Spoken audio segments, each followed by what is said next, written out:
I got the passion for cars from my dad, most definitely.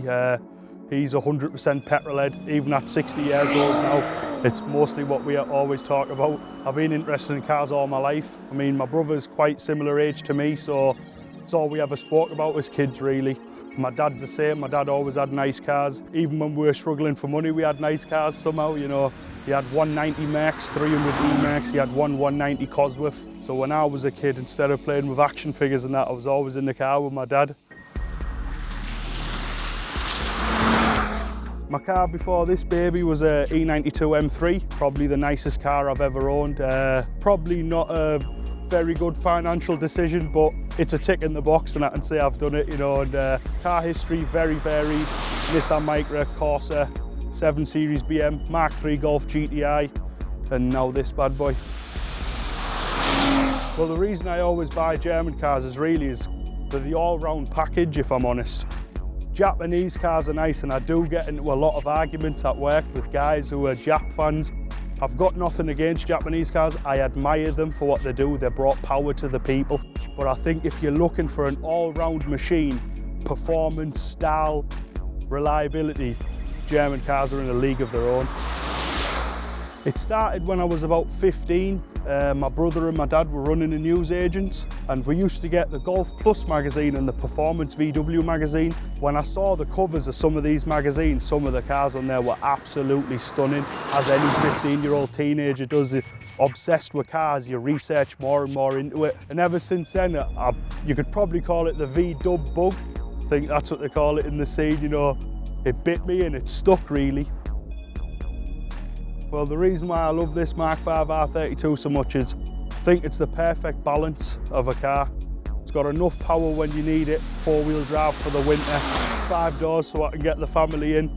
And I think to the average passerby, it's just a normal Mark V Golf, but to the people that know, it's an R32, especially to the fellow petrol head like myself.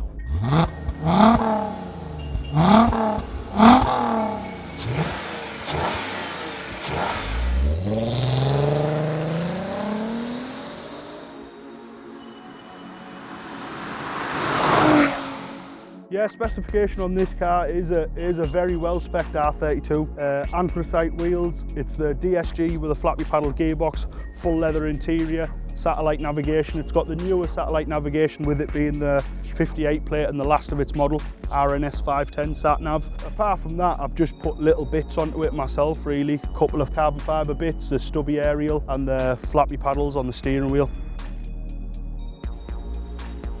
Performance on the car is probably more sound than go, to be honest with you. The official statistics are 0 to 62 in 6.2 seconds, which is not venom quick compared to modern cars these days, but it's quick enough on the road. And with it being 4-wheel drive, you're going to get that in any weather condition. I think the top speed's 155, but obviously I don't do that. I think newer cars now are losing a lot of character. I mean, they're taken away from the driving experience, the looks of the car, the way it drives. I think the computers are doing most of the driving for you these days. I mean, I do miss driving a stick shift manual with 3 pedals like the Mark III GTI, but I think if you're using a car on a daily basis and you've got a family, you've got to find a compromise somewhere. With the nature of my job, I'm only driving my car 6 months of the year, but when I do like to do a lot of miles. For instance, today I've travelled 250 miles to come here, and I'll happily do it 2 or 3 times again because I enjoy driving so much, you know. Sometimes I find myself watching a Car Throttle video or a Chris Harris video, and I just feel like going for a drive, and that's what I'll do. I'll shut the laptop down and just go out in the car.